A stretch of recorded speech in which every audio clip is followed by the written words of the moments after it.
شكر باشی خواب خیلی خوش بسترانی بوی اخوایی میتونی خۆشەویستانم بەرنامەی وێنەکانی دوێنێ ئەم جارە ڕۆمان ناوەتە ماڵێک کە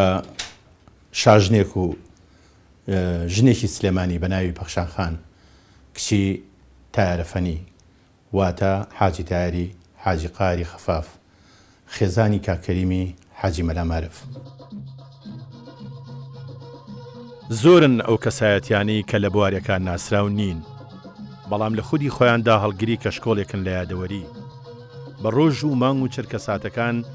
ئاگاداری کارەسات و بۆ نەخۆش و ناخۆشەکان و وەرچەرخانەکانی مێژوون. خاوەنی ئەرشیفێکن لە وێنە و لە حیکایەتەکانی ژیان. بۆیە لەسەر بەرنامەکەمان پێویستە کە ئاوڕێک لەو کەسایەتیانە بدەینەوە و بە شێوەیەک بیان دوێنین کە ئەوەی لە هەگبەی ژیانیانە هەیە و لە لای ئێمە شاراوەیە هەڵی ڕێژین. ڕەنگەوە ڕێبکەوێ نهێنی ڕووداوێک لە مێژوودا هەبێ کە سەراپای ڕەوڕەوەی ئەو مێژووە بە ئاڕاستەیەکی تردا ببن. میوانی ئەم جارەمان خات و پەخشان تاهر حاجی قادر خەفافە کە لە ڕۆژی 15 حوتی ساڵی 1938 لە گەڕێکی سابونکەران لە سلێمانی لەدایک بووە. باوکی بە حاجی تایری حاجی قاری خەفاف یان تایرەفەنی و دایکیشی ڕعناخانی حاجی مەحمووفەنیە و ساڵی 1944 چۆتە مەکتەبی گۆژەی کچان و هەتا پۆلی شەشەمی سەرەتایی خوێندووە و ساڵی 1952 لەگەڵ خوالی خۆش بوو کەریمی حاجی مەلامارفدا هاوسەرگیری کردووە. خاوەنی 4 کوڕە بەناوەکانی خەبات، ئاراس، ئامانج، لاوک. واکچێکی تاقانەشی هەیە بە ناوی شاناز. پەخشانخان ژنێکی قسەخۆش و مەجلیس ئاوەدان و شاهیدێکی بە ئاگای ڕۆژگارێکی زۆری سلێمانیە. بۆ هەر شوێنە چوو بێت و هەر وڵاتێکی تری ئەم زەمینەی بینی بێ هیچ کاتێ خولیای وڵات و بە تایبەتی شارە حیاتەکەی لەمێشدا ون نەکردووە. چیرۆکی ئەوەمان بۆ دەگێڕێتەوە کە چۆن لەلایەن مامۆستاکانیەوە فێریان کردوون کە داوا لە دەسەڵاتدارانی حکمی پاشایەتی بە تایبەتی لە عەبدولیلای وەسی عەرشی عێراقی کردووە کە پێویستیەکانی ژیان بۆ سلێمانی دابین بکە. لەم بەرنامەیە دەمانەوێ گوێبیستی ئەم ژنە خانومانە بین و گوزەرێ بەناو وێنەکانی ژیانیدا بکەین.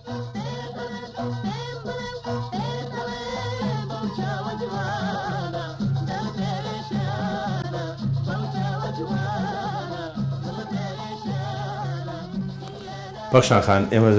تەمان سەرەتا زۆر سوپاس دەکەین کە ڕێگەداین بینە ماڵەکە وەکو عادەتی خۆت و باو باپیران و ماڵە خەزوران و وەکو عادەتی سلێمانی زۆر بەدڵێکی فراوانەوە دەرگا بۆ کردینەوە. ئێمە بەناوی بەرنامەکەمانەوە سوپاس دەکەین. ئەوەی لەم بەرنامەیە کە زۆر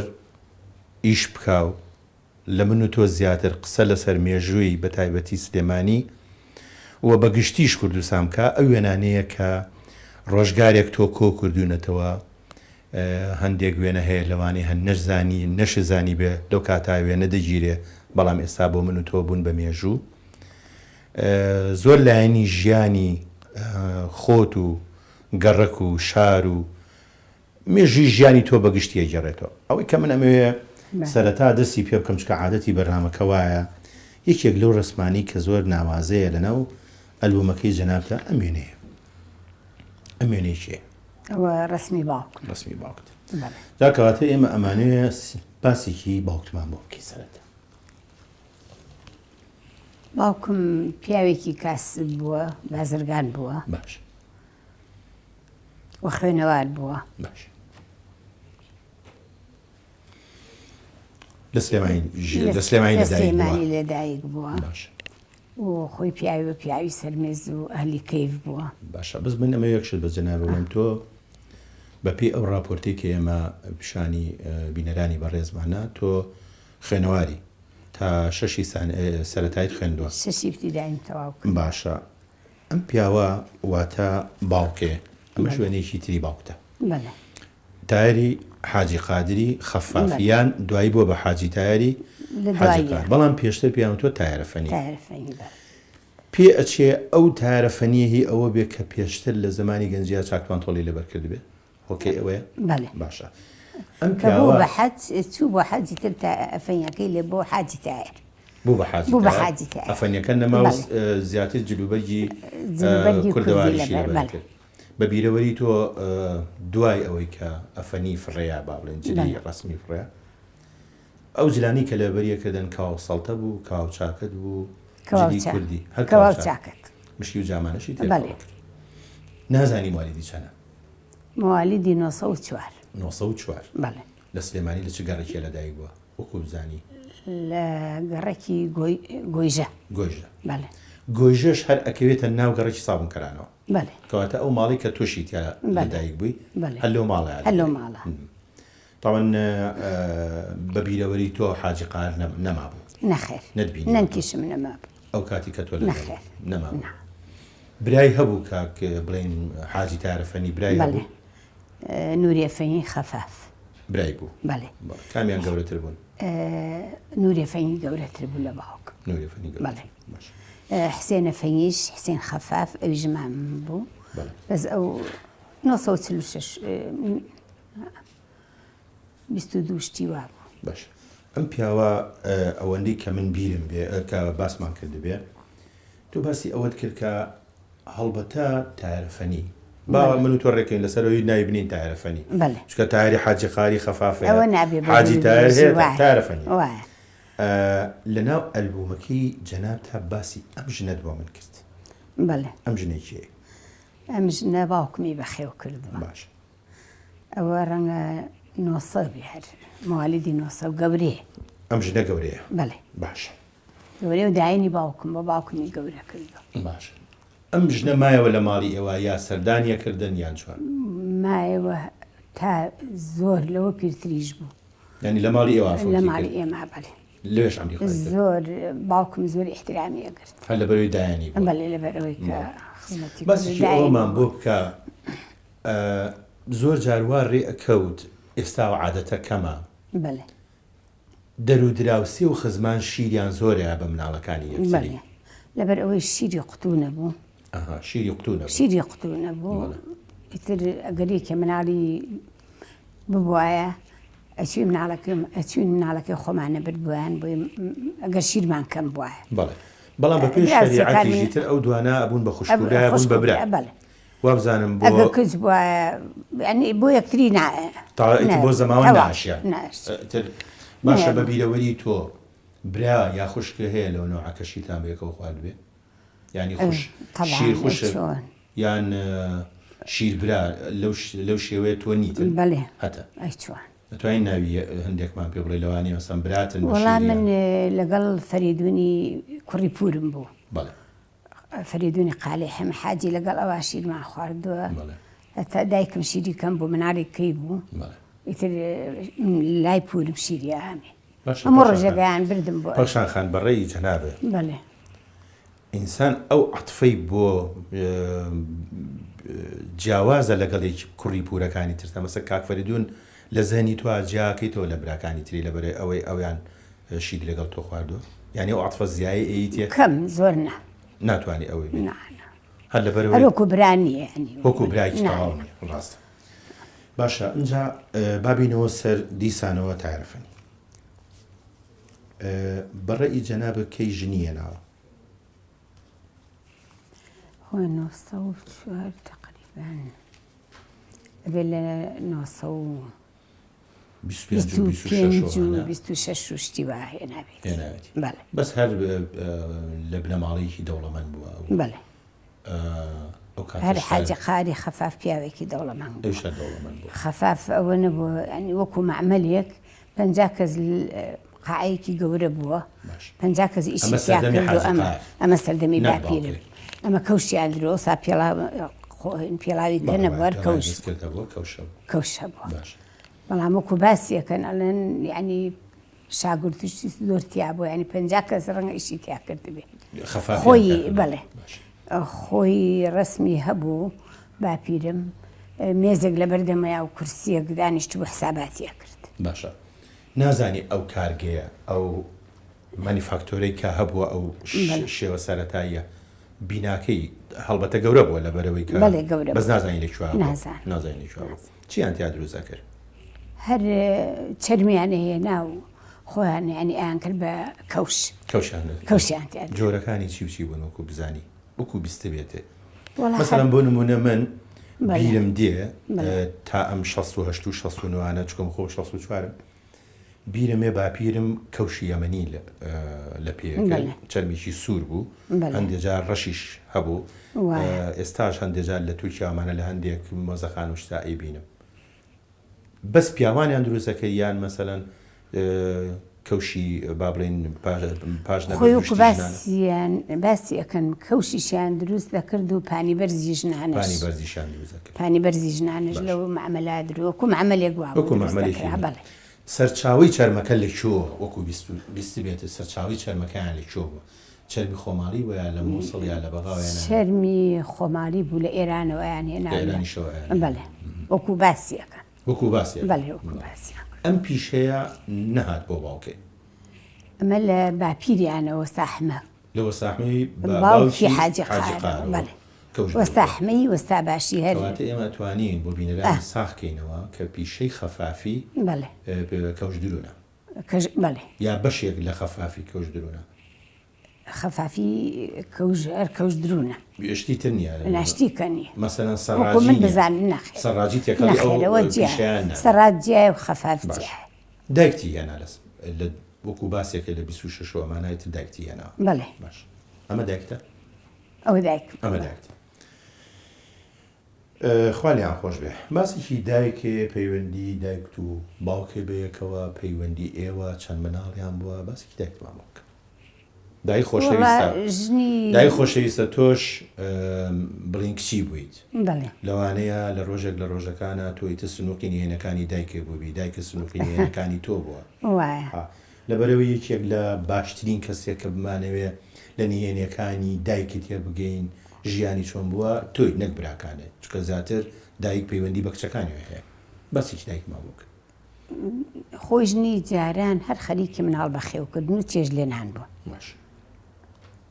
ئیتر ئەوە نەبێ ینی ئیش بکەن لە دەرەوە لە دەرەوەشی لەگەڵ باوکم خۆشەویست بەڵام هەر پیاوی جاران عەسەبیە بوو ئەو خۆشەویستیان نایە بەدەسەنە نەبووانە ئەفیان نەبەژن ئیتر وا بووە خۆیان بە هاڕونە ڕەشید دەزانی خۆیان بە مهم مەزانی پیاوی ئێستا پیاوی ئێستا باشن ئەبێ باشتریش بن ئەبێ باشتریش ژن لێمانیان چۆن ژنی ئێستا هیلاکن ئیشی دەریشەوەکەن ئیشی ماڵیشەوەکەن مناڵیش بەخێوەکەن بەڵام ئەبێ پیاوە کە زۆر ڕێزی لێ بگری یارمەتیشی بە بەس جاران ئەوەی جەناب نەبووە گەر ئیشیان بکردای پیاوی جاران مناڵیان بچوونایە بۆ دەرەوە مناڵیان بگرتای بیان گرتای باوەشیان ئەوە هەر زۆر عیب نەخێر بەڵام ئەم تۆسنی و تووڕەبوون و لە بەرچاوی بە تایبەتی خەڵکا کە زۆر لە یەکتی ینی باڵین یەکتریان نەحوباندووە لە مەساریفی ماڵ و جلکردن بۆ ژن و ئەوانە هەمووی تەواو بەڵام ئەوە بوو ئەگە چێشتەکە سوێر بواە ئەو چێشتە سوێرە ئەدە سرشتیوە شتێکی دیار نەبووایە بەڵام ئەگەر تەنیا لەسەر ئەوە تۆڕە بوو بێ تاوانباریان نەکەین خەزانەکەم چێشتێکی سوێر لێم نیە مەجبورم بڵم سوێرە ئەو بە ئاشکا سوێر لێ بنێ من بە ئاشکا ناڵم سوێرە نەبوو بێڵێتر ئەو جار شەڕشتیشە باشە بە بیرەوەری جەنابێ کە لە مەجلیسێ کات عارفەنی دانیشت بە تەنیا نانیە خواریا لەگەڵێەوە وەڵا لە پێش یعنی کە ئێمە مناڵ بووین بە جیانانیە هەر خۆی بەتەنیا خۆی بەتەنیا ئەو هاڕونە ڕەشیدەی کە بەڵێ لەم ئەخیرا هەموو بەیە کۆنانمانە کە تەمەنی هەڵکشا بەرەو پیری لە بەیە کۆنانتانە خوارد دایکێ پێش باوکی وەفاتی کرد یان ناکسە بەڵێ دایکم لە 72 بەڵام تارەفەنی لە 88 وەختێک با بڵێن ئیتر کە لە باوکی جیا بۆ ژنی هێنا با بڵێن لە حاجی قار جیا بووە ئیتر ئەم پیشەی بازرگانی گرتە هەر بازرگان بووە لە مناڵیەوە بەڵێ ژنان و پیاوان دوکانەکەی لێ جملە فرۆش لە قەیسەری نەقیب قەیسەری عوسمان پاشا بڵێن پێش سووتانەکەی بەڵێ هەر قەیسەری عوسمان پاشا لەگەڵ خەزورم حاجی مەلا مارف بەیەکەوە بوون بەیەکەوە ڕەفیقایەتیشیان هەبوو بەڵێ ئەو ڕەفیقایەتی بۆ ئەوەیەوەی خێرێک بوو بە سەبەبی ئەوەی کە ئێمە دوو خوشک باشە ئەوە بابەتێکی دوورودێژە مەسەلەی ڕەحمەتی نەزیرەخان لەگەڵ جنابتە کە شویان کردووە بە دوورە ئەوە بە درێژی باسیەکەن ئەو کاتە وەسفێکی بازاری وەسمان پاشامان بۆ بکە دووقات بوو یا یەقات بوو یەقات بوو بەڵێ پێشەوەی بسووتێ بەڵێ ئەم وەسمان پاشایە کێیە بەڕێی تۆ کە لە هەموو شوێنە بازاری هەیە حەمامی هەیە لە پێنجوین هەیەی لە هەڵەبجە هەیەی وەڵا پیاوێکی گەورەی دەوڵەمەنگ بوو باشە وا بزانم هەڵەبجەیی بوو هاتووە لێرە ئەم بە مڵکی خۆی بۆ ئەمە بە مڵکی خۆی بووە بەڵێ تۆ سەردانی دوکانی باوکتە دەکرد بەڵێ ئەچوە ئەچووی ئەچووم بەسێکی هیچ یادگارێکی خۆشی تۆ لە دوکانی باوکی چی بیر نییە وەڵا پێم خۆش بوو کە ئەچووم باش پارەی ئایتێ بەڵێ بۆ ئەوواچی پارە دوای نێوەڕوان ئەچووم ئاخر مەکتەب دوو ینی بەیانیانیش بوو دوای نێوەڕان ئەچووم هەموو مەکتەبێ وا بوو هەموو مەکتەبێ لە سلێمانی بەیانیان 4 دەرسە خوێنرا تا 11 و دوای نێوەڕوانیش 2 دەرسە خوێنرا هەتا 4 عەسر بەڵێ باشە ئەمە گلەی لای دایکە دروست ناکرد کە کچەکانی چوون بۆ خوێندن دایکم زۆری پێخۆش پێی خۆش بوو زۆری حەزم بەس ئێوە یارمەتیتان کەمایان بۆ کەواتە بۆ ئیشی ماڵ من هەر ئیش قەت یارمەتیم ناوە یارمەتی هەبوو سەب ئەوە نەبوو پەشانخان یارمەتینا تۆ کچی گەورەی لە ماڵەکە نەزیرەخانی خوشکم گەورەتر باشە کچی بچووکیشی بچووکیش نیم لە دوای منەوە دوانی کەشم پەشانخان تۆ نەکچی گەوری نەکچی بچووکی چۆن ئاوا بۆمانەژێت تۆ کە ئیشیشی بۆ نەکردو هۆی چیە تۆ لە ناوێنە هیچ یارمەتی من ئێواران کە میوانی ئەبوو یعنی خواردنەکەم هەڵەگرم بر بۆ سەرمێز دانیش مەشروب خۆر بوو باوکەم باشە یعنی کەواتە بە ڕەحمەت بێ باوکێکی نزیک بووە لەیەوە بەڵێ بەتایبەتی بۆ مناڵەکان بەڵێ زۆر دایکت چەند مناڵی بووە دایکم تقریبا 15 مناڵی بوو 15 مناڵ بەڵێ چەندی مایەوە دەی مایەوە ئێستا نەزیرەخانی خوشکم تازەوە 4 ساڵە بێ ئەمری خوای کردووە ئێستا چەند ماوە ئێستا 9 چەند برا و چەند خوشک 6 برا 4 یعنی 4 خوشک 4 خوشک بەڵێ باش ئەمە وێنەیەکی ناو دوکانەکەی باوکتە بەڵێ وایە بەڵێ ناو دوکانی یا ماڵ ناو دوکانەکەیەتی بەڵێ دیارە قماش وشتیوە بەڵێ ئەی خۆی ئەمەیان باوکتەوە نییە ئەوە باوکم ئەی ئەمێکیان چێ ئەوە وابزانم حاجی حەمەخانە حاجی حەمەخانە دیارە ئەویش بازرگانێک ئەویش بازرگان بوو بەرامبەری بوو باش وێنە زۆرن بەڵام من ئەمەوێ باسێکی ئەم وێنەیەمان بۆ بکەی ئەم وێنەیە چییە؟ ئەو وێنەیە ئەوە دکتۆر سیروانی برامە عملیاتی لۆزێتێنی کردبوو ئەمەش لە خەستەخانەیە هیچ دایرە فەنیە لەگەڵیا ئەوەی بە پێوە وەستاوە چییە؟ ئەوە فەریدونی حاجی ئەمینە کوڕی مایدەخان دایکی مایدەخان کچی ماممە ئەمە ئەو فەریدونە نییە کە شیر برای توێ نەخێر ئەمەیەکی کە ئێمە کوڕی حاجی ئەمینی حاجی باشە بەڵام لێرە باوکە زۆر بە مەحزوونی دانیشتووە دیارە ئاخر تازە دایکم ئەمری خوای کردووە تازە ئەویش عملیاتی لەوزەتێنی کردووە بەڵام هەر پێوەی دیارە دڵسۆزی پێوە دیارە وێنەکان زۆر زۆرن و زۆر جوانن ئەمە وێنەیەکی باوکتە بەڵام ئەمە خینە دوایی چونکە ئەمە کاراکتەری تایە کە جارێ سەری نهاتوە قسەی لەسەر بکەین ئەم پیاوە بە تەمەنە چێ؟ ئەوە حاجی مارفی خەزورمە باش پەیوەندی تۆ لەگەڵ ئەم پیاوە چۆن بوو؟ ئەمە حاجی مارف زۆر پیاوی چاک بوو باش ئەم ئیشی چی بوو؟ ئەو بازرگان و تاجرێکی گەورە بوو لە ناو بازار حەزەکەم بزانن کە حاجی مەلا مارف بەڕەحمەت بێ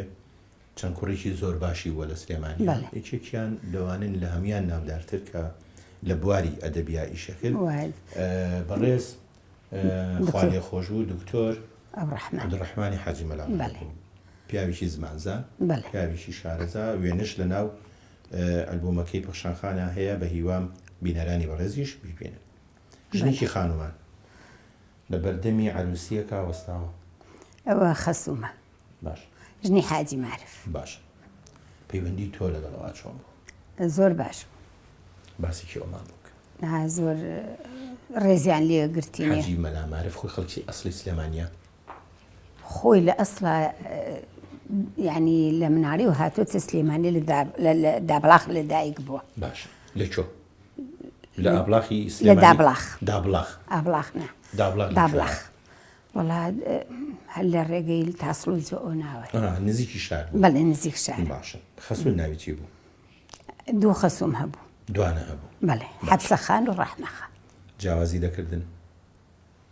نەخێر. یعنی یەکییان خۆ خەسووی نەبەخۆ ئەسڵی خۆ بووە. من مەشهور بووم یعنی لەگەڵ خەسووما زۆر ڕێک بووم لەگەڵ هەردووکیان. باش. ئێمە بێنە سەر ئەو پەیوەندیش بەڵام وێنەیەک هەیە کە هەبێتە دەواازەی یەکەم لە ناو وێنەکانە کە تۆی تیابی.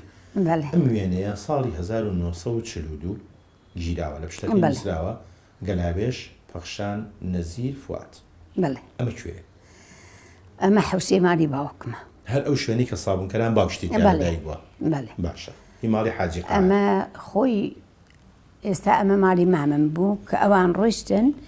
باوکم ئەمە دوو خان بوو 1000 مەتر زیاترە. باشە. اینجا ئێمە هاتیینە ئەمدی و حەوشی ماڵی مامە. حەوشەکەی بەڵام بەیەکەوە بوون. بەیەکەوە بوون هەر لە ماڵێکە. ئەمەیان جەنابتی؟ ئەوە منم. باش. ئەمە لێرە تقریباً چەند ساڵە بی؟ 4 ساڵ. بە پێوەی کە تۆ مالی سیوەشتی؟ ئەمەش 1942 گیراوە. بەسێکی دیزاین نەخشەی ئەو جلانەی کە لە بەرتانە باسیکی ئەومان بوو. لەو تەمەنە کچانی شار چیان لەبەرەکرد لەو تەمەنە؟ خۆی ئەمە یاریمانە کرد لە پڕ کوڕی مام کەمالی ناو بوو هات ئەو ڕسمەی گرتین. باش. هیچ خۆمان حازر نەکرد بوو. باشە خۆتان خۆمان حازر نەکرد. سادەترین حاڵەتی ئەوە گەلاوێش خانە و نەزیرە خانی خوشکم. ئەمە چیان ماوە؟ فؤادی مام. چیان ماوە لەما؟ ئەمە چیان ماوە؟ ئەمە نەزیرە خان نەماوەی. بەس نەزیرە خان ئەمەیانە کاکەوێتە لای چەپی جەنابەتەوە لەگەڵ کاک فؤاد. کاک فؤاد ماوەش کرد؟ بەڵێ ماوە. لێرە ڕێز خۆشەویستیمان هەیە بۆ؟ ئێستا لە ئەڵمانیا. باسی ئەوان کە کچانی شار ئەو کاتە چیان لەبەرەکرد مەسەن لە تەمەنی 4 ساڵی و 5 ساڵی ئەوانە ئێستا دیارە مناڵی ئێستا چی لەبەرەکە بەس لە ساڵی 42 جا چونکە من مەبەستێکم هەیە پەخشانخان. تۆش بە کۆکو مێژوە ئەوت بیستوە لە 1939 بە 1945 جەنگی جیهانی دووەم بووە. باوەڕ ناکەم تۆ ئەوە بیر بێ یان باوەڕ ناکەم لە ماڵی ئێوە ئەو کاریگەری هەبوو بە حکمی دارایی باوکێ کەمتر کاریگەری لەسەرەوە هەبووە. بەس ئەو فترەیە ئەو چەند ساڵەی کوردەواریش هەژاری بەخۆیەوە زۆر بینی بەڵام لێرە ئێوە پێتانەوە دیار نییە. چاکەتان لەبەرایە عەزیتان لەبەرایە ئەمە تا چ تەمەنی ئێوە ئەمژدەتان لەبەرە کرد؟ ئیتر تا 10 ساڵ و ئەوانە لە دوای خۆی ئەو ساپانتۆڵشت نەبوو هەر دیزداشە بوو چاکەتی ناوار ئیلۆکە. باش. ئیتر دوایی باوکم کەچوو بۆ بەغا چاکەتی فانیلی بۆ هێنای لە بەرمانە کرد. بۆ هەمووتان؟ بەڵێ. بێبێ جیاوازی؟ وەڵا جیاوازی نەبوو. یعنی ئەوە نەبوو بۆ هەمومانی هێنا. باشە کێ جیاوازیەکە لە خوشکەکانان بۆ تۆ؟ مەسەلەن تۆ خزمێکە هەیە مامێکە هەیە بە تایبەتی جلی بۆ تۆ کڕی بۆ؟ وەڵا مامە حسێنم. باشە بۆ؟ لەگەڵ منە زۆر زۆری دیسانەوارێنەوە سەرباسیەوەی کە تۆ نەکچە گەورەی تایبەتمەندێتی خۆت نەکچە بچووکی ئەو نەنازداری. بردم لای باوکم ئەیگو من نامەوێت جلی گران ئەمەوێ شتێ بێ قماشی مڕەبعاتی ئەسا بەلاشەیان پێوت. بەلاشیان بەس پێشەوەی بەڵام جوان بەدووریە. من ئەمەوێ لەسەر ئەو قماشی بەلاشەیە بە دوور و درێژی قسەم بۆ بکەی بەڵام حەزەکەم جارە ناوبڕێ وەربگرن. باشە؟ خۆشەویستان ناوبڕیەک و دێنەوە خزمەتتان.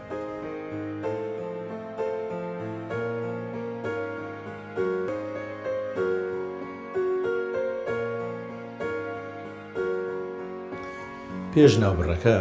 باسی بەلاشە کرد. بۆچی بۆ قماشیان و بەلاشە؟ قماشی گێرزان بوو یعنی مڕەبعاتی وردورد بوو خۆی زۆر جوان بوو. اینجا مامە حسێنم زۆر مسەقەف و ڕێک و پێک بوو. باش. ئەیوت خۆشە خوێنەوار زابتی لیوی بوو زابتی لیوی بوو بەڵێ ئەیوت خۆشەر نییە قوماش بە گرانی مهم ئەوەی جوان بدووری ئەی بردم بۆ لای ژنێکی مەسیحی هەبوو ئەی بردم بۆ لای ئەو بۆیە دروم باش ئێوە ئەو خوشکوبرانی کە باسی کردوتە 15 مناڵین و پێنجی نەماوە و ئەم هەمووی بەری دایکێ بوون ئێمە بەری دایکێ بوون بەس خوشکێکی کەمان هەبوو لە ژنێکی کە لە پێشڵاوکم لە پێش دایکمە هێنابووی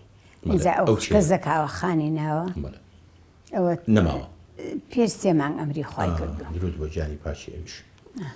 هەندێک وێنە هەن ئیتر وای لێە جەنابێت لە مناڵی دەرەچی ئەمە وێنەیەکی ئەو کاتەیە کە ئیتر تۆ گەنجی ئیتر ئەبی بە هەرزەکار دیسانینی ئەم جلە ئەم چاکەتە ئەمە ئەمەلی چۆ هاتووە ئەوە ترواکەیان پێوت ترواکە بەڵێ ئەوە لای مەتۆش بۆیە دووری مەتۆشی شاعر بەڵێ قماش لە باوکت و دوورین لە قماش لە بڵین خوا خۆش بۆ حەماعلیمە بەڵێ لە ناو بازاڕەمان کڕی ئیتر لای ئەوی کە باوکم بی بووایە ئەو یەکێک بوو لەوانەی کە با بڵین دیزایانی جوانی ژنانی مۆدێ دووری زیاتر کوردی نادووری نەخێر کێ زۆر مەشهور بوو لە خاتەکانی ئەو سەردەمی گەنجێتی وەرزەکاری جەنابێت وەڵا وەختی خۆیمان گولای مەتۆش هەر ئەو زمانی خاتەکانی کچان بوو بە تایبەتی بۆ ئەم مۆدێلی مۆدەرنا بڵێ ئەم وێنەیە توی تیای بەڵێ توی تیە کامیان توی ئەم لایەن منە ئەوە پووری مناڵەکانە شکوری خان لە یعنی خوشکی باوکیانە بەڵێ کەواتە ئەمە لێرە جەنابە شو کردووە بەڵێ وێنەیەکمان لە بەردەستایە ئەو وێنەیە وێنەی جەنابتە من دڵنیام بەڵێ بەش ئەو قژەی بۆ بەجابوا لێ کردووە کە یەن سێریەکەن سێری ڕسمەکەن من وام لێ نەکردو پێم ناخۆشەکەوای زۆرم پێ ناخۆشە کە دەستکاری ڕسمەکری کەواتە تۆ ئامۆژگاری ئەومانەکەی لە شوێنێ وێنە ببین نابێت زۆر شتێکی ناشرینە پەخشان خان وێنە بەڕای من وێنە دۆکۆمنتە ئەبێ ئینسان ڕێزی ئەو دۆکۆمنتە اینجا ئەگەر کولی وێنەیەشیش قسەی لەسەر بکەین یعنی ئەتوانی بە سەعات قسە لەسەر یەک وێنە بکەیت دیزایانی جلوبەرگی ئەو کاتە بیناسازی ئەو کاتە پەیوەندی کۆمەڵاتەکانی ئەو کاتە لەبەرەوە دەستکاریکردنی بەڕای من دەستکاریکردنیشی جەریمەییە بابینە سەر قۆناغێکی تر لە ژیانی تو قۆناغی مەکتەب تۆ تا شەشی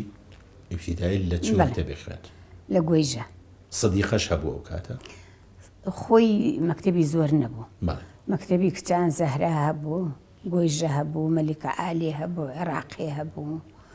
سەدیقە هەبوو ئەوانە هەبوو ئیتر زۆر مەکتەب نەبوو بەڵام بە پێی ڕێژەی دانیشتوان هێشتا زۆریش بووە ئەو کات هێشتا زۆر بووە چیت لە بیرە ڕۆژگاری مەکتەب وەکو نازانم تۆ چی داوای مەتالیبی گەورە کردووە لە عەرشی عێراقی ئەو کاتە داوای شەمە نەفەرێ کردووە ئەوە مامۆستاکەمان زینەتی ئەحمە موختار هەموو وەختێکە هاتە سنفەوە ئەیوێت ئێوە کە مەلیگەها وەسیە هابوو مەکتەب ئەوسی عەبدولئیلا ئەیوت داوای شەمە نەفەر بکەن لە بەغاو بۆ کەرکووک لە کەرکووکەوە بۆ سلەیمانی ئێوە چون مەتالیبەکان ئێمە داوامانەکەریان گوت چیتانەوێت چ مەتالیبێکتانە ئێمەش هەموو تەلەبەکانەمان گوت شەمە نەفەر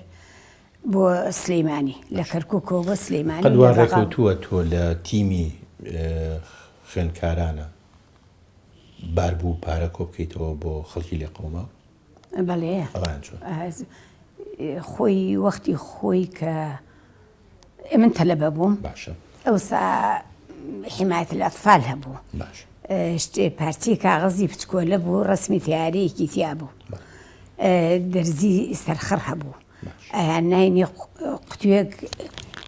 شتێکیانە کرد بێرەمانەوە مەکتەبی گۆیژەی کچان دوو تەلەبە بووین یەکێ پارەکەی هەڵەگرت یەکێ ئەوەی کە دەرزیەکەی پێوە کردەوە کاغزەکان ئیتر بە دایرەی هەموو حکومی و ماڵی حەبسەخانی نەقیب و کێ بمانزانەیە ماڵە گەورەیە ئەچوین ئەم تەیرانەمان ئەبرد دەرزیمان پێوانش 50 فلسیانە هاینێ هەبوو 20 فلس هەبوو ئەم پارەی هەمووی کۆ ئەکرایەوە ئەبرا ئەمان بردەوە بۆ مدیرەکە بۆ مەکتەب خوێنکاری مەکتەبەکانی کەش ئەمەیانە کرد بەڵێ مەکتەبەکان هەموو ئەوانیشیان کرد ئەوانیش ئەیان کرێت ئەمەیانوت بۆ مناڵی فەقیر باش هیچ سرود شعری مەکتەب هیچی لەبیر ماوە بەیانیان کە ئەچوین بۆ مەکتەب هەموو سنفێک دوو تەلەبە ئاوە بەڕێز ڕائەوەستاین نەشیدی وەتەنیمان ئەوت ئەوایە لە پێشەوە نەشیدی وەتەنیمان بوو تا ئینجا ئەچوونە سنفەوە 46 و 47 بەڵێ باش لە سرودێکی ئەو کاتە لەبیرەوە وەڵا هەمووی تر ئەوە ئێمە نەتەوەی مەردین هیوای دوا ڕۆژی کوردین هەرچەنگ ئێشتا مەردین بەڵام ئازا و نەبەردین شاخی ڕەنگا و ڕەنگی گۆیژە ئەو شعرانی کە ئەمانەی کە شعرەکانی عەبدوڵڵا زێوە بەڵێ هەمووی تر ئەوە ئەم نەشیدانەمان بوو تا ئەی کوردینە ئەی مەردینە بادەست لە ناو دەستکەین هەموو بە هیوای ئینشەڵڵا هەمیشە دەستمان لە ناو دەستیەکا بێ بۆ ڕزگارکردن ئەم زۆر و فەشمان لە کۆڵ ببێتەوە ئینشەڵڵا ئەبێت ئینشەڵڵا ئەم وەختیە زۆرمان دیوە باش بێجگە لە زمانی کوردی هیچ شعرێکی بە زمانی تر لەبەر نییە وەڵا بەهی عەرەبی لەبەرەوە ئەی ئینگلیزیشم لەبەرە چی لەبەرە ئینگلیزی شعری ئینگلیزی شعری ئینگلیزی ئێمە کە لە سنفا ئەوسا دەرزنەوەیکی کەبوو باش دراسە یعنی زۆر احتیمام لە بە تەلەبە ئەوە نەبوو خوێن یعنی مامۆستای خصوصی یعنی لە ماڵ بێت دەرسی پێ بڵێ هەمووی مامۆستاکە بەجددی خۆی جۆرێک لەو دەوامی کە تۆ باسەکەی بەیانیش داوامە بۆ ئەسانەوە هەر بۆ خۆی جیاوازی ئەن مامۆستای جاران هەر نەسیحەتیانە کردین و ئیترشتیان ینی بەجددی فێریانە کردین چی لەبەرە لەو ئینگلیزیانە هیچ لەبیر ماوە وەڵا تقریبا چی عادی وەکو چی وەڵا وەکو مەحفوظاتیە بۆ بینەرانی بڵێ بزانین ژنێک لە چلەکانە شعری ئینگلیزی لەبەر کردووە تا ئێستا وەڵا لەبیرم ماوە تازێ عادی ئەوەی لەبیرم خۆی وەکو مەحفوظاتی وەکو شیعرێک هیکری دیکری دەک the mouth ran the clock struck one the mouth ran down هیکری دیکری دەک زۆر باشە چەند لەوە درێژترینەی باشە من ئەمەوێ پرسیارێ بکەم لەسەر ئەم وێنەیە ئەو وێنەیە ئەوە دوو برا بوون کەریمی حاجی مارف و مستەفای حاجی مارف ئیتر من و لە پێش هاتن بۆ خوازبێنیمان من لە مەکتەب دەریان هێنام طبعا تا ئێستا پێم ناخۆش باش خۆڕەئی کە زۆر نەگیرە یعنی تۆ لەبەر ئەوەی کەوا شوت کرد ئیتر باش چەند هاوارمە کرد و ئەگریان ئەم دوورە هاتن بۆ داواتان بۆ داوای لە پێشەوە بۆ خوشکە گەورەکەم بۆ نەزیرەخان اینجا کە چاوێن بە منیش کەوتیان ئێمە نایگوێزینەوە تا 2-3 ساڵ ئەویشم ئەبێ هەر بمانێ واستەیان کردووە ئەو لاوخانویان بۆ کردم بە جیاو من هەرم گونایەتر لە ئەخیرا قسمەت بوو قسمەتەکەوا بوو شوتان کرد بە شومان کرد بە یەک ڕۆژ گواستیانەوە یان چی بە یەک ڕۆژ مارەکراین بە یەک ڕۆژ دلبڕینی ئەوسا ئێمە حەوشی ماڵی باوکم گەورە بوو 5-6 بازرگان وەکو حاجی مەلاتەیب وەکو شێخ جەلالی باراوی ئەمانە هەموو ئەهاتن خاڵی ینی مێردەکانمان هەموو ئەهاتن جل ئاوە لە حەوشیا هەڵدرایەوە ئەهاتن بۆی قماش پێوەن چونکە قماش ینی جلیان بۆ ئەکردین ئێمە مەشهور بن لە سلەیمانی ینی ئێمە بۆ دەوڵەت بەڵێ اینجا بۆ هەموو ینی کە سوکاری نزیک جلیانە کرد لەسەر جلەبووکی ئێمە ئێتر دوو بوو حاجی مارف زۆری پێخۆش بوو وای ڕاستە دوو زەواج بۆ دوو کوڕی باشە ئەو کاتێک کە جلیان بۆ بوو ئەبری بەڵێ بۆ دایکشتیان جل ئەکرد بۆ خوشکەکانی ترتان بۆ خوشکەکانەوە بۆ ئیشکەر بۆ ئەوانەشانە بەڵێ بۆ دراوسی نزیک خزمی نزیک باش بۆ ئەوانیشانە بەڵێ ئێمەش کە ڕۆشتین گوێزراینەوە عینیشتە جلمانە بر بۆ کە سوکاری ماڵی خەزورم دش و ئیشکەر و ئێوەش بە دیاری بۆتانە ئێمەش لە دوای گواستنەوە بۆتانە برد بۆمانە برد چوویتە ماڵە خەزوران چوویتە چی گەڕێکێک چوینە گەڕێکی کارێزی ئەحمە زەنگەنە بەڵێ پشتی سەرا باش بەرامبەر ماڵی لای ماڵی ڕەمزی فەتاح من لای ماڵی دکتۆر یادگار بەرامبەرمان بوون لە ماڵی کەریماغا خان ماڵی کەریماغا باوکی هونەرمەند عومەری کەریماغا وێنەیەکیشی هەیە ئەو سەردەما ئەگەر دوایی بچینە سەری ئاخر باوکی ئامۆزای خزمی خەزوورمە ئامۆزان لەگەڵ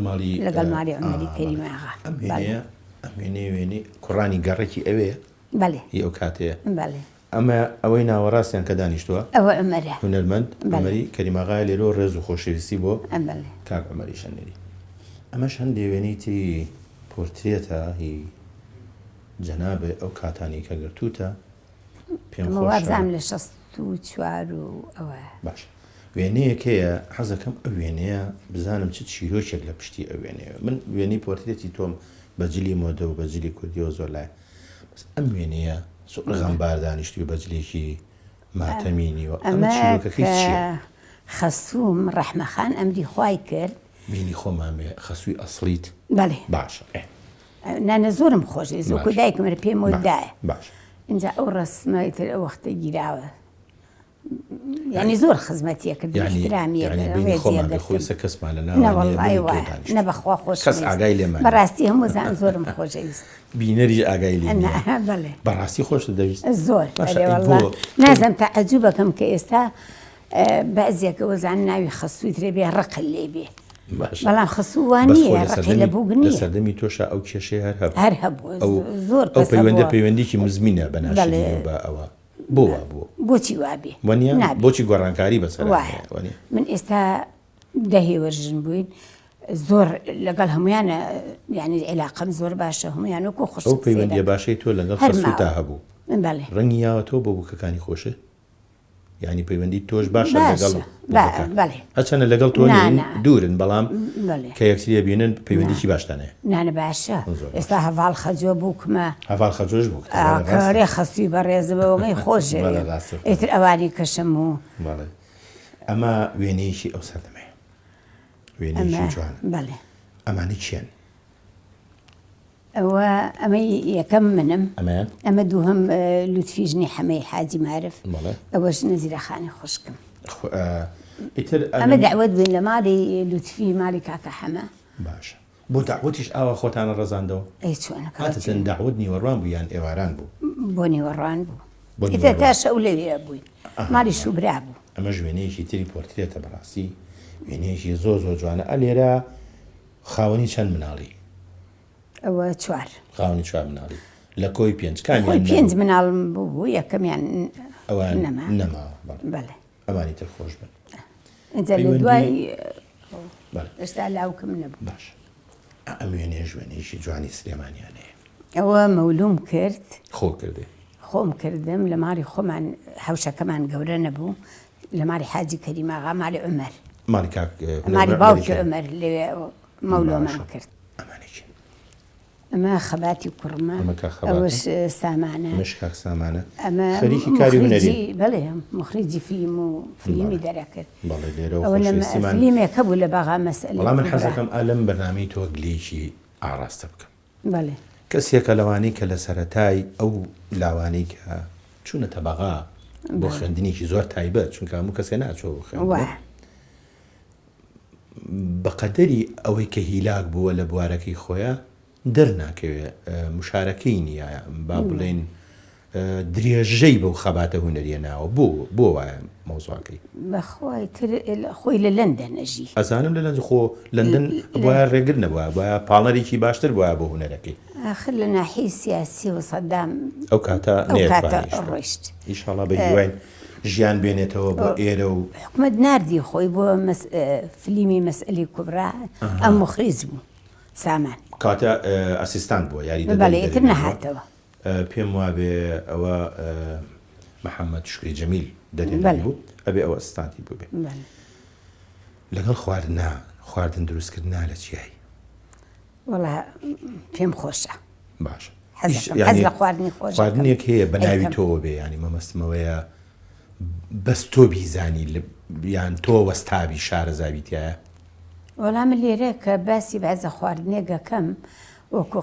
قرمە سەوزی ئەمە هی ئێرانیە لێرە تعجبەکەن باشە تۆ ئێستاش لێنەی ئێستاش لە چۆ فێر بووی چکەوە خواردنێکی سلێمانیانە نییە لە ئێرانیەکانەوە کە ئەچوون بۆ نەمسا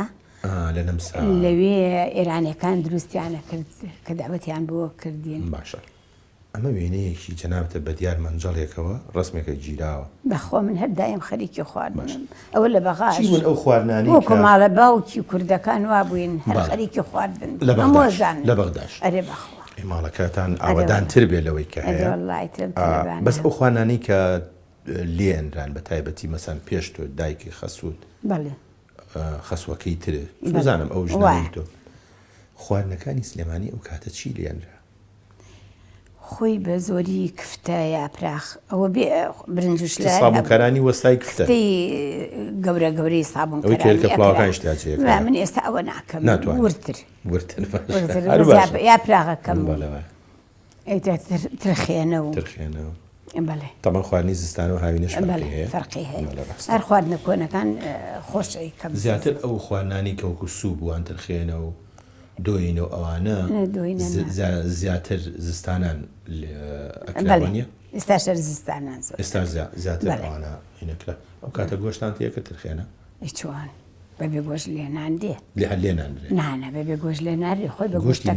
گۆشتی نەرمەی ئەوێ یان گۆشتی بەێسقانی وەڵا ئیتر گۆشتی ئەتیادی ڕان تۆ زانی پەخشان خامل لە ماوەیە چوون بۆ ماڵێک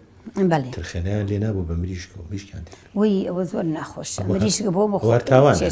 هەرتاوانە ئەوە لە زەهنیاتی ئێمە تێگە لە دیزایانی خواردن ئەمەش لە کللتوری ئێمە ئەوە نییە بەڵە ڕاست ئەم ڕسمە ئەمانێکن ئەمە عوسمانی حاجی مارفە ئێستا ڕئیسی کۆمۆنیست پارتی کۆمۆنیستە کوڕێکی زۆر ڕێک و پێکە ئەوەش حەبسەخانی خەسوومە ئەوەش غەفوری حاجی مارفە شوبرامە ئەوەش کاک مستەفایە کاک مستەفا ماوە بەڵێ ماوە بەس وەزعی تەواو نییە. پەخشان خان لەناو ئەلبومەکەی توا ڕسمی پێشمەرگا بینم ئەمە کێ؟ ئەوە خەباتی کوڕمە کوڕە گەورەت ئەمە هاوسەری هاوڕێ خەجۆیە ئەمە لە 77 تر هات ئەمەر خەبزی دەرچوو لەگەڵ جەماعەتی ئەنێ گەربیان کردە لە بەغای ئەدامێنە ئەو کاتە لە شەڕشی نوێ بوو بەڵێ اینجا باش بوو بە هەر نەوەیەک بوو یعنی هێنرایەوە بۆ سلێمانی باش ئێوە ماڵێکی عالی جەناب و شاری و ئەمە ژوێنێکی تری کاخەباتە ئەمانە ئەناسی کە لەگەڵیان ئەمەی ناوەڕاستیان خۆیەتی وا بزانم شەهید ئارام و بەیەکەوە جەماعەتی بوو کاگلێری سەیمەجیە بەڵێ ئەمەیەکیان چییە؟ وەڵاتە تۆش باش ئێوە ماڵێکی شاری ماڵێکی شاری ڕسمی جەنجەڕ و شتوکاڵ و فەلاحەتی چێگامە کێ؟ ئیتر خەبات خۆی وا هەڵکەوت تەبیعەتی وا ینی ئەمە خەباتە هاتەوە بۆ ئێرە لە لادی حەملیانە کردوون ئەچوو بەسەر دێهاتەکانەوە گەڕا و تەسقیفیە کردن و قسەی بۆ وێنێکی یادگاریە بەڵێ من وام زانی ئەوە بەرهەمێکی باشی من وام زانی باش ئەمە باوکم تازە لە حەجات بووە ڕەشدا گەڕا بوو ئێمە هاتین بۆ لای باوکم من و باوکی خەبات هاتوون بۆ لای هاتین بۆ لای پەیوەندی هەردوو باشتی کاکەریم و تایارەفەنی چۆن زۆر باش بوو باوکم زۆری خۆشەویست باش ئەو کوڕەگەوری باوکی خۆی نەبوو کاکە کوڕەگەوری بوو کوڕەگەوری بوو بڵێ ئەمە شوێنەیەکی کێ بۆی فریاکە بین وێنەی جەنابێ لەگەڵ لەگەڵ ژڤان پەروەر بەڵێ ئەوە نەخۆش بوو چوون بۆ وێن نالێوێ ئەمەلیات کرا ئەنجا شڤان خەبات مەطعەمێکی بۆ هات بۆ ئەوێ لێ ئەو ڕسمەمان کرد ئەمەش وێنەیەکە مەلایەک مارەی مارەیەکەمانی کێ؟ ئەمە ئامانجی کوڕمە ئەوە ئارازە ئەوە کچی حەمە ڕەزای خوشکەزای ئارفتەی فورە خێزانی کاک ئامانجی لێرەوە خۆش بۆ ئەنێرین تۆ نزیکی لە ماڵتان نزیک بووە لە گاورانەوە لە مناڵیە بەڵێ لەگەڵ دیانەکانی سلێمانی مەسیحەکانی سلێمانی پەیوەندیتان چۆن بوو؟ دایکم زۆر ڕەفیقەکانی زۆری مەسیحی بوون گاور بوون پیانەوەت گاور ئێمە زۆرمان خۆشەویستن من ڕەفیقەکانم هەموو زۆری مەسیحی بوون چی بچینەمانە ئەوە شانازی کچم و بەرزانی مێردێتی شانازخان لە لای تۆ گرنگی زیاتر هەیە بینی خۆمان بە لە کوڕەکان لە بەرەوەی تاقانەیە بەڵێ وانە بەخوا زۆرم خۆش ئێمە کاتمان بەرەو تەواو ڕوا ئەمە ژوێنەیەکی جوانی هەمووتانن ئەمە تازە چوو بووینە بەغا ئەو لە 64 لامەبیلی نووسراوە 64 لە 63 ئەوانە کاتمان تەواو بوو بەداوای لێبردنەوە بەڵام ئەم وێنانە ئەمە ئەوە کچی ئامانجی کچی دکتۆر ئامانجە ئەمان کێ ئەوەش کوڕی لاوکە لاوکی کاکە لاوک ئەی ئەمەیە ئەوە کوڕی لاوکە باش ئەمەش کوڕی لاوکە ئەم سیانەی هەیە ئێمە لە بەروی کاتمان تاو بوو زۆر داوای لێبردنەکەم من داوای لێبردن لە کاک ئاراس لە شانازخان لەوانی ترەکەم ئەگەر ڕسمی ئەوان کەمتر پیشان درابێ ئەمە وێنەیەکی تۆیە هی ئێستاتە هی پیدیە باوڕێ هی ئەم تەمەنەیە نەخێر ئەمە هی 94 ئەوانێ یعنی هێشتا ئەمە لێرە تۆدان بەوانانێک کە پیر بووی لێرە چۆن پیر بوو بەڵام هەموو تەمەنێکیش بەڕای من جوانی خۆی و هەموو تەمەنێکیش خۆشی خۆی هەموو تەمەنێ باش پێت خۆشە بچین سەردانێکی گەڕەکە کۆنەکەتان بکەین ئێستا کەیفی خۆت منش حەز دەکەم بچینە ناو دنیای سابوونکەران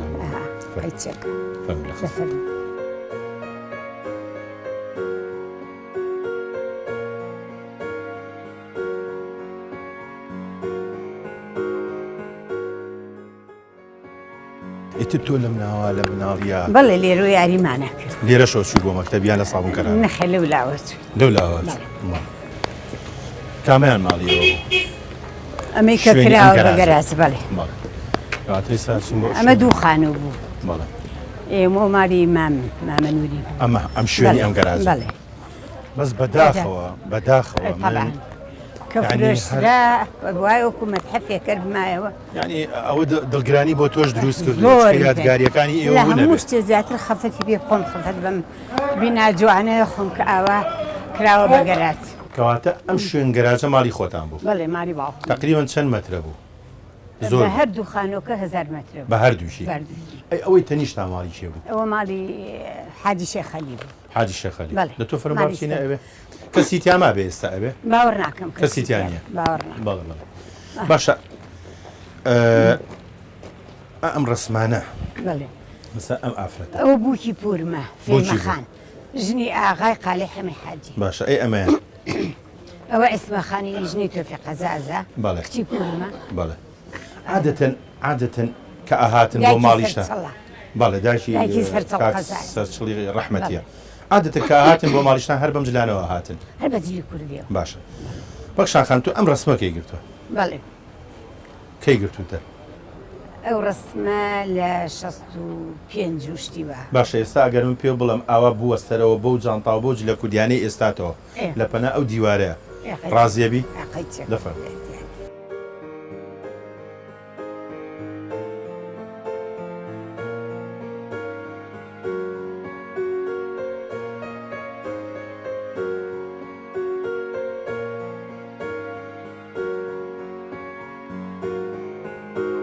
باش دەستەکانێ خۆش بێ جا لە کۆتایی بەرنامەکەیە من ئەمەیە پرسیارێکی لێ بکەم بەڵێ فەرموو بۆچی باوکێ بە توێ و پەخە ئینگلیز وەڵا لە خۆشەویستیە هە لە خۆشەویستی باشە لەم ماڵەی باوکی تۆ شاعیرێک شعرێکی وتووە ئەوە فایق بێکەس چ شعرێکی لە ماڵی ئێوە شەوێک درەنگانی لە ناخواردن بوونەوە هاتنە خوارد لەسەر قادرمەکە ئاسمان زۆر شین و جوان بوو ئاوای کرد سێری ئاسمانی کرد وتی ئەیمان من و تۆ هەردوو هاو دەردین هەردوو گرفتار یەک ئاهی ساردین ڕەنزەر بە ئاسمانەوە منیش دەربەدەر بە شارانەوە ئەو شعری ئینشاڵڵا کورد دەربەدەر نابێتەوە درود بۆ جانی پاکی فاق بێکەس و شێرکۆ بێکەس و هەموو ئەوانی کە ڕۆژێکە ڕۆژان لە کەڵچەری کوردیا ئیشیان کردووە ماوە تۆ سەر ئەوەی من لەگەڵ جەنابتا وێنەیەک بگرین بۆ یادگاری بۆ ئەوەی مناڵەکانێ بیکەن بە وێنەکانی دوێنێ بۆ خۆیان خۆشەویستانم تا بەرنامەیەکی تر و کەسایەتێکی تر خۆتان دەکەن.